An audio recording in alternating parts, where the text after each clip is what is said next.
Capítulo 1. Acercamiento al inconsciente. El alma humana. Lo que llamamos consciencia civilizada se ha ido separando de forma constante de sus instintos básicos.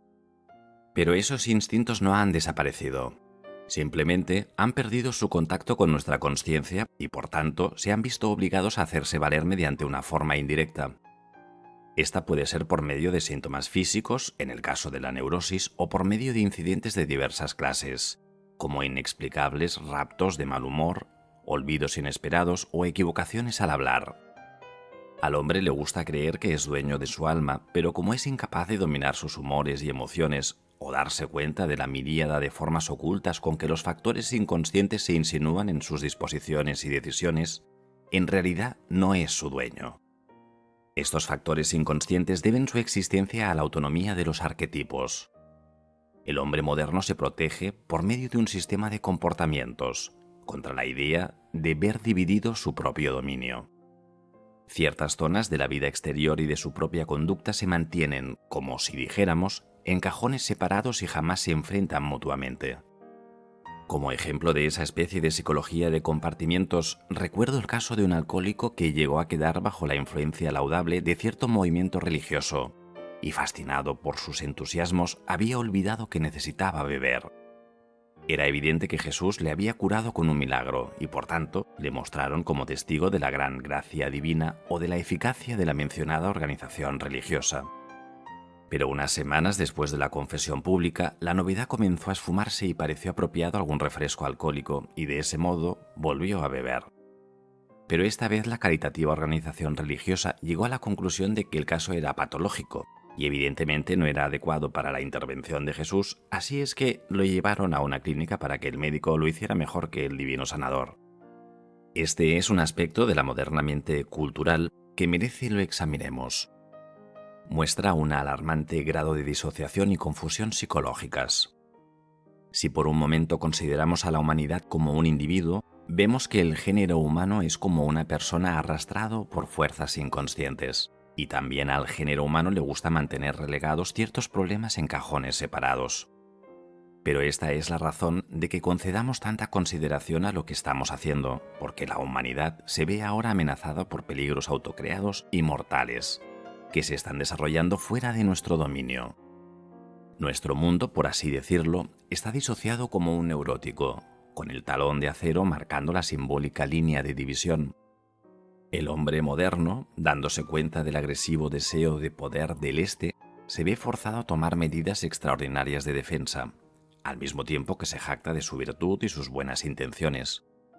Lo que no consigue ver es quién son sus propios vicios, que ha cubierto con buenos modales internacionales, los que el mundo comunista le devuelve, descarada y metódicamente, como un reflejo en el rostro. Lo que Occidente toleró, aunque secretamente y con una ligera sensación de vergüenza, la mentira diplomática, el engaño sistemático, las amenazas veladas, sale ahora a plena luz y en gran cantidad procedente del Este, y nos ata con nudos neuróticos. Es el rostro de la sombra de su propio mal, que sonríe con una mueca al hombre occidental desde el otro lado del telón de acero. Es ese estado de cosas el que explica el peculiar sentimiento de desamparo de tantas gentes de las sociedades occidentales. Han comenzado a darse cuenta de que las dificultades con las que nos enfrentamos son problemas morales y que los intentos para resolverlos con una política de acumulamiento de armas nucleares o de competición económica sirve de poco, porque corta los caminos a unos y a otros. Muchos de nosotros comprendemos ahora que los medios morales y mentales serían más eficaces, ya que podrían proporcionarnos una inmensidad psíquica contra la infección siempre creciente. Pero todos esos intentos han demostrado su singular ineficacia, y la seguirán teniendo mientras tratemos de convencer al mundo y a nosotros de que son solamente ellos, es decir, nuestros adversarios, quienes están equivocados. Sería mucho mejor para nosotros hacer intentos serios para reconocer nuestra propia sombra y sus hechos malvados. Si pudiéramos ver nuestra sombra, el lado oscuro de nuestra naturaleza, seríamos inmunes a toda infección moral y mental y a toda insinuación. Tal como están ahora las cosas, estamos expuestos a cualquier infección, porque en realidad estamos haciendo en la práctica las mismas cosas que ellos. Solo que nosotros tenemos la desventaja adicional que ni vemos ni deseamos comprender lo que estamos haciendo bajo la capa de los buenos modales. El mundo comunista, como puede observarse, tiene un gran mito, al que llamamos ilusión, con la vana esperanza de que nuestro juicio superior lo haga desaparecer. Es el sueño arquetípico consagrado por el tiempo de una edad de oro, o paraíso, donde todo se provee en abundancia a todo el mundo. Y un jefe grande, justo y sabio gobierna el jardín de infancia de la humanidad. Este poderoso arquetipo, en su forma infantil, se ha apoderado de ellos, pero jamás desaparecerá del mundo con la simple mirada de nuestro superior punto de vista. Incluso lo mantenemos con nuestro propio infantilismo, porque nuestra civilización occidental también está aferrada por esa mitología. Inconscientemente acariciamos los mismos prejuicios, esperanzas y anhelos. También creemos en el estado feliz, la paz universal, la igualdad de los hombres, en sus eternos derechos humanos, en la justicia, la verdad, y no lo digamos en voz demasiado alta, en el reino de Dios en la tierra. La triste verdad es que la auténtica vida del hombre consiste en un complejo de oposiciones inexorables. Día y noche, nacimiento y muerte, felicidad y desgracia, bueno y malo. Ni siquiera estamos seguros de que uno prevalecerá sobre el otro, de que el bien vencerá al mal o la alegría derrotará a la tristeza. La vida es un campo de batalla. Siempre lo fue y siempre lo será, y si no fuera así, la existencia llegaría a su fin. Fue precisamente este conflicto interior del hombre el que llevó a los primeros cristianos a crear y esperar un pronto fin de este mundo, o a los budistas a rechazar todo deseo y aspiración terrenales. Estas respuestas básicas serían francamente suicidas si no estuvieran ligadas con unas ideas mentales y morales muy peculiares, y con prácticas que forman el volumen de ambas religiones y que hasta cierto punto modifican su negación radical del mundo. Subrayo ese punto porque en nuestros tiempos hay millones de personas que han perdido la fe en toda clase de religión. Tales personas ya no entienden su religión. Mientras la vida se desliza suavemente sin religión, la pérdida permanece tan buena como inadvertida. Pero cuando llegan los sufrimientos es otra cuestión. Es cuando la gente comienza a buscar una salida y a reflexionar acerca del significado de la vida y sus turbadoras y penosas experiencias. Es significativo que el médico psicólogo, en mi experiencia, es más consultado por judíos y protestantes que por católicos. Era de esperar que así fuera, porque la Iglesia Católica aún se siente responsable de la cura animarum, el cuidado por el bien del alma. Pero en esta edad científica, el psiquiatra es idóneo para que se le plantee las cuestiones que en otro tiempo pertenecían a los dominios del teólogo. La gente percibe que hay gran diferencia, o la habría, entre poseer una creencia positiva en una forma de vida significativa y la creencia en Dios y la inmortalidad. Con frecuencia, el espectro de la muerte cercana da un poderoso incentivo a tales pensamientos. Desde tiempos inmemoriales, los hombres tuvieron ideas acerca de un ser supremo, uno o varios, y acerca de la tierra del más allá. Solo hoy día piensan que pueden pasarse sin tales ideas. Como no podemos descubrir con un telescopio el trono de Dios en el firmamento, o establecer como cierto que un padre o madre amante está aún por ahí en una forma más o menos corporal, la gente supone que tales ideas no son verdad. Yo más bien diría que no son suficientemente verdad, pues son conceptos de cierta clase que acompañaron a la vida humana desde los tiempos prehistóricos y que aún se abren paso hasta la consciencia con cualquier provocación. El hombre moderno puede afirmar que él prescinde de tales conceptos y que puede apoyar su opinión insistiendo en que no hay prueba científica sobre su veracidad, o incluso puede lamentarse de la pérdida de sus creencias. Pero puesto que estamos tratando de cosas invisibles e inconocibles, porque Dios está más allá de la comprensión humana y no hay medio alguno de demostrar la inmortalidad, ¿por qué nos preocupamos de su demostración? Aun cuando no conociéramos con la razón nuestra necesidad de sal o de alimento, nadie dejaría por eso de utilizarlos. Podría argumentarse que la utilización de la sal es una mera ilusión del gusto o una superstición. No obstante, seguiría contribuyendo a nuestro bienestar. Entonces, ¿por qué nos privamos de ideas que demostrarían ser útiles en las crisis y darían sentido a nuestra existencia? ¿Y cómo sabemos que esas ideas no son verdad? Mucha gente estaría de acuerdo conmigo si yo afirmara de plano que tales ideas probablemente son ilusiones. De lo que no se dan cuenta es que la negación es tan imposible de demostrar como la afirmación de la creencia religiosa. Tenemos plena libertad para elegir qué punto de vista vamos a aceptar. En todo caso, será una declaración arbitraria. Sin embargo, hay una poderosa razón empírica en por qué habríamos de fomentar pensamientos que jamás pueden ser demostrados. Es que se sabe que son útiles. El hombre positivamente necesita ideas y convicciones generales que le den sentido a su vida y le permitan encontrar un lugar en el universo.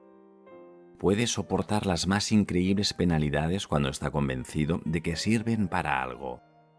Se siente aniquilado cuando, en el colmo de todas sus desgracias, tiene que admitir que está tomando parte en un cuento contado por un idiota. La misión de los símbolos religiosos es dar sentido a la vida del hombre. Los indios pueblo creen que son hijos del Padre Sol, y esta creencia dota su vida con una perspectiva y una finalidad que va más allá de su limitada existencia. Les da amplio espacio para el desenvolvimiento de la personalidad y les permite una vida plena de verdaderas personas. Su situación es mucho más satisfactoria que la del hombre de nuestra civilización, que sabe que es y seguirá siendo nada más que un ser vencido sin un sentido íntimo que darle a su vida. Una sensación de que la existencia tiene un significado más amplio es lo que eleva al hombre más allá del mero ganar y gastar. Si carece de esa sensación, se siente perdido y desgraciado. Si San Pablo hubiera estado convencido de que no era más que un tejedor ambulante de alfombras, con seguridad no hubiera sido el hombre que fue. Su verdadera y significativa vida reside en su íntima certeza de que él era el mensajero del Señor. Se le puede acusar de sufrir megalomanía, pero tal opinión palidece ante el testimonio de la historia y el juicio de las generaciones posteriores. El mito que se posesionó de él le convirtió en algo mucho más grande que un simple artesano. Sin embargo, ese mito consta de símbolos que no fueron inventados conscientemente, solo ocurrieron. No fue el hombre Jesús el que inventó el mito del Dios hombre, ya existía muchos siglos antes de su nacimiento. Él también se vio captado por esa idea simbólica que, como San Marcos nos cuenta, le sacó de la estrecha vida de un carpintero nazareno. Los mitos se remontan a los primitivos narradores y sus sueños, a los hombres movidos por la excitación de sus fantasías. Esa gente no era muy distinta de la que generaciones posteriores llamaron poetas y filósofos. Los primitivos narradores no se preocupaban del origen de sus fantasías. Fue mucho tiempo después cuando la gente empezó a preguntarse de dónde procedía el relato. Sin embargo, hace muchos siglos, en lo que ahora llamamos Antigua Grecia, la mente humana estaba lo bastante adelantada para sospechar que las historias de los dioses no eran más que arcaicas tradiciones exageradas acerca de reyes y jefes hacía mucho tiempo enterrados. Los hombres ya adoptaban la opinión de que el mito era muy improbable que significara lo que decía. Por tanto, trataron de reducirlo a una forma comprensible en general. En tiempos más recientes hemos visto que ha ocurrido lo mismo con el simbolismo onírico. Nos dimos cuenta, en los días en que la psicología estaba en su infancia, que los sueños tenían cierta importancia.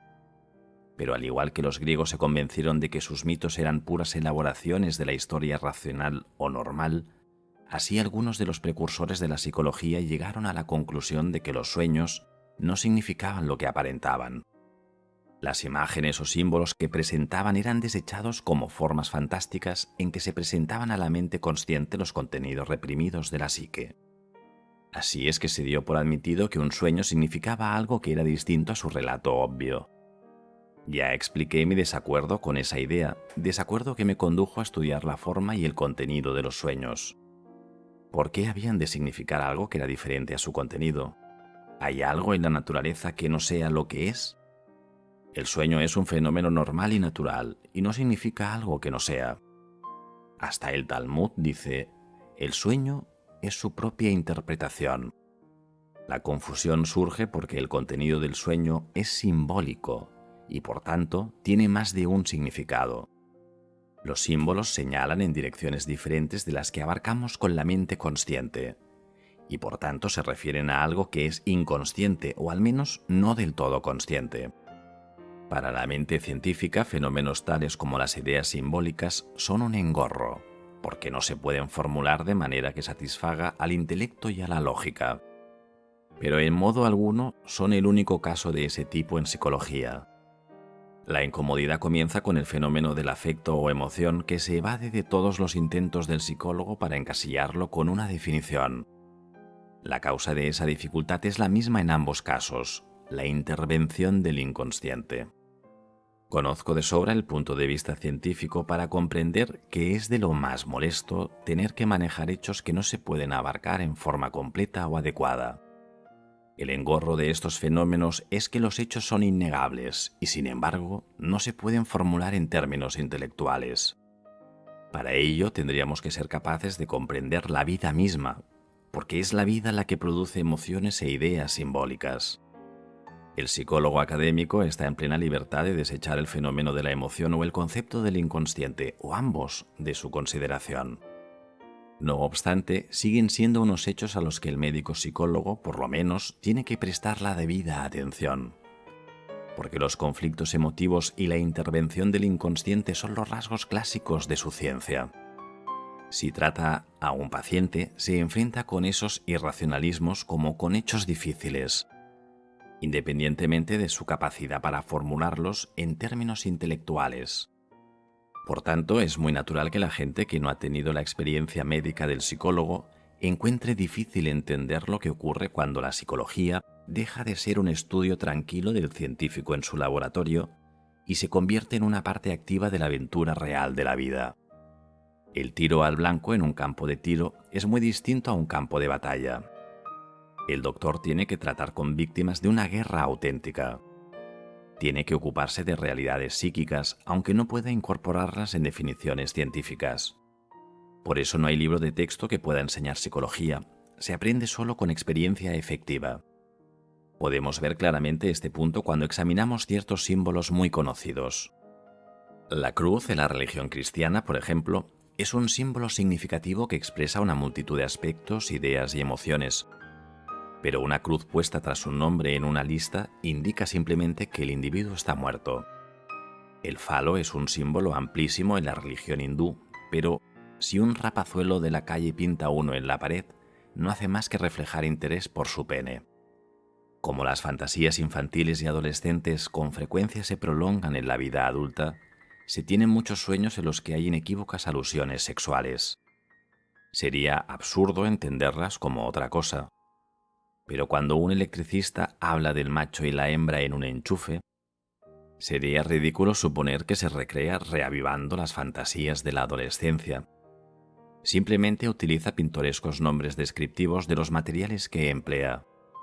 Cuando un hindú culto nos habla acerca del lingam, el falo, que en la mitología hindú representa al dios Shiva, se pueden oír cosas que los occidentales jamás relacionaríamos con el pene. En realidad, el lingam no es una alusión obscena, ni es la cruz meramente un signo de muerte. Mucho de ello depende de la madurez del soñante que produce tales imágenes. La interpretación de los sueños y de los símbolos requiere inteligencia. No puede transformarse en un sistema mecánico y luego engranarlo en cerebros sin imaginación. Requiere, a la vez, un creciente conocimiento de la individualidad del soñante y una creciente autovigilancia por parte del intérprete. Los que no tienen experiencia en este campo negarán que haya normas sencillas que puedan ser útiles, aunque han de aplicarse con prudencia e inteligencia. Se pueden seguir todas las buenas normas y no obstante empantanarse en el más terrible disparate solo por desdeñar un detalle, sin importancia en apariencia, que una inteligencia mejor no hubiera dejado escapar. Incluso un hombre de gran inteligencia puede desviarse por falta de intuición o de sensibilidad. Cuando intentamos comprender los símbolos, no solo nos enfrentamos con el propio símbolo, sino que nos vemos frente a la totalidad de la producción individual de símbolos. Esto incluye el estudio de sus antecedentes culturales y en el proceso rellena uno o muchos huecos con la cultura propia. He adoptado como norma considerar cada caso como una proposición completamente nueva acerca de la cual no debo saber ni siquiera el abecedario. Las respuestas rutinarias pueden ser prácticas y útiles mientras se está tratando la superficie, pero tan pronto como se está en contacto con los problemas vitales, es la propia vida la que manda y aún las brillantes premisas teóricas se convierten en palabrerías. Imaginación e intuición son vitales para nuestra comprensión. Y aunque la opinión popular corriente es que son valiosas principalmente para poetas y artistas, que en cuestiones de juicio no serían de fiar, de hecho son igualmente vitales en los escalones más elevados de la ciencia. Ahí desempeñan un papel cada vez más importante que suplementa el del intelecto racional y su aplicación a un problema específico. Incluso en física, la más estricta de todas las ciencias aplicadas, depende en un grado asombroso de la intuición que actúa a modo de inconsciente, aunque es posible demostrar después el proceso lógico que hubiera conducido al mismo resultado que la intuición. La intuición es casi indispensable en la interpretación de los símbolos y muchas veces puede asegurar que sean inmediatamente comprendidos por el soñante. Pero mientras esa sospecha casual puede ser subjetivamente convincente, también puede ser un tanto peligrosa. Puede llevar con mucha facilidad una falsa sensación de seguridad. Puede, por ejemplo, inducir al intérprete y al soñante a seguir unas relaciones cómodas y aparentemente fáciles que pueden desembocar en una especie de sueño mutuo. La base segura del verdadero conocimiento intelectual y de la comprensión moral se pierde si nos conformamos con la vaga satisfacción de haber comprendido por sospechas. Solo podemos explicar y saber si reducimos las intuiciones a un conocimiento exacto de los hechos y de sus conexiones lógicas. El investigador honrado tiene que admitir que no siempre puede hacer eso, pero no sería honrado no tenerlo siempre en cuenta. Incluso un científico es un ser humano. Por tanto, para él es natural, como para otros, aborrecer las cosas que no puede explicar. Es una ilusión común creer que lo que sabemos hoy día es todo lo que se puede llegar a saber. Nada es más vulnerable que la teoría científica, la cual es un invento efímero de explicar hechos y no una verdad eterna.